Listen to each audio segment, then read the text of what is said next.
আসসালামু আলাইকুম ওয়া রাহমাতুল্লাহি ওয়া বারাকাতুহু। আলহামদুলিল্লাহ ওয়াসসালাতু ওয়াসসালামু আলা রাসূলিল্লাহ আম্মা বা'দ। ফাকাদ ক্বালা জাল্লা ওয়া আলা ফি মুহকামি তানজিলিহি ইয়া আইয়ুহাল্লাযীনা আমানু কুতিবা আলাইকুমুস সিয়াম কামা কুতিবা আলাল লাযীনা মিন ক্বাবলিকুম লাআল্লাকুম তাত্তাকুন। সর্বাগ্রে প্রশংসা জ্ঞাপন করছি আল্লাহ রাব্বুল আলামিনের জন্য। দরুদ ও সালাম বর্ষিত হোক প্রিয় নবী, প্রিয় হাবিব সাল্লাল্লাহু আলাইহি ওয়াসাল্লামের উপর। সম্মানিত দিনী ভাই ও বোন, হুদাল্লিন নাস টিভি কর্তৃক আয়োজিত রমাজানের 30 আসর শীর্ষক অনুষ্ঠানটিতে আপনাদের সকলকে জানাই আন্তরিক শুভেচ্ছা ও মুবারকবাদ।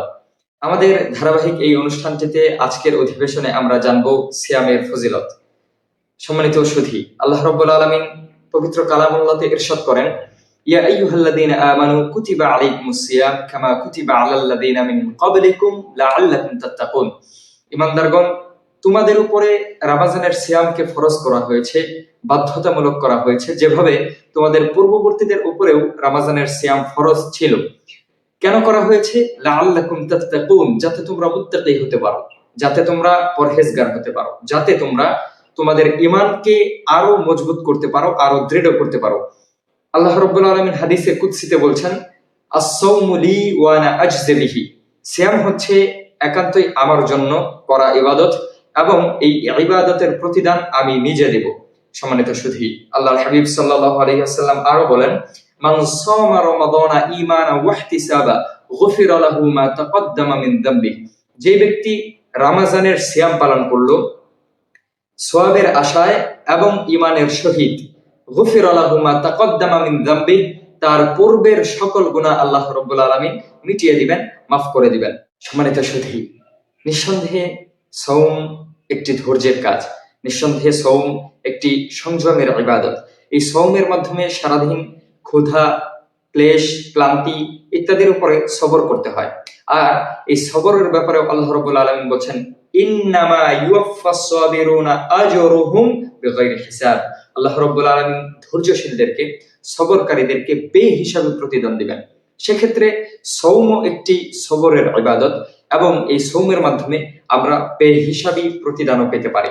সম্মানিত দিনী ভাই ও বোন, আল্লাহর রাসূল সাল্লাল্লাহু আলাইহি ওয়াসাল্লাম সিয়াম পালনকারীদের ব্যাপারে আরো বলছেন, আস-সিয়ামু ওয়াল কুরআনু ইয়াশফাআনি লিল আবদি ইয়াউমাল কিয়ামাহ। সিয়াম এবং কুরআন এই দুইটি কিয়ামতের মাঠে তার পালনকারীদের জন্য সুপারিশ করবে, বা সিয়াম আদায়কারীদের জন্য সিয়াম এবং কুরআন তিলাওয়াতকারীদের জন্য কুরআন কিয়ামতের মাঠে আল্লাহ রাব্বুল আলামিনের কাছে সুপারিশ করবে। ইয়াকুলু সিয়াম, সিয়াম বলবে, রব্বি মানা'তুহু আত-তুআমা ওয়াশ-শাহওয়াত বিন-নাহার ফাশাফি'নি ফীহি। সিয়াম কিয়ামতের মাঠে বলবে, আল্লাহ, আমি এই ব্যক্তিকে, এই বান্দাকে দিনের বেলায় খাওয়া, পান করা এবং প্রবৃত্তির অনুসরণ থেকে বিরত রেখেছিলাম, সুতরাং তার ব্যাপারে তুমি আমার সুপারিশ গ্রহণ করো। এবং কুরআন বলবে, মানা'তুহুন নাওমা বিল-লাইলি, আমি তাকে রাতে ঘুমাতে দেইনি, সে রাত জেগে কুরআন তেলাওয়াত করত। ফাশাফি'নি ফীহি, তুমি তার ব্যাপারে আমার সুপারিশ গ্রহণ করো।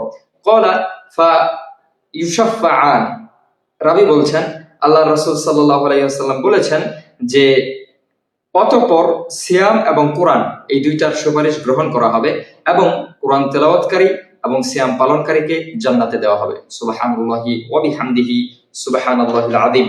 সম্মানিত দিনী ভাই ও বোন, সুতরাং এই হাদিসগুলো থেকে এবং পবিত্র কালামুল্লাহর আয়াত থেকে আমরা বুঝতে পারি সিয়ামে রমজানের বহু ফজিলত রয়েছে এবং সিয়ামের অনেক মর্যাদা রয়েছে, যে মর্যাদাগুলো আমরা যাতে লাভ করতে পারি আল্লাহ রাব্বুল আলামিনের কাছে দোয়া করি তিনি যাতে আমাদেরকে সেই তৌফিক দান করেন। আমিন।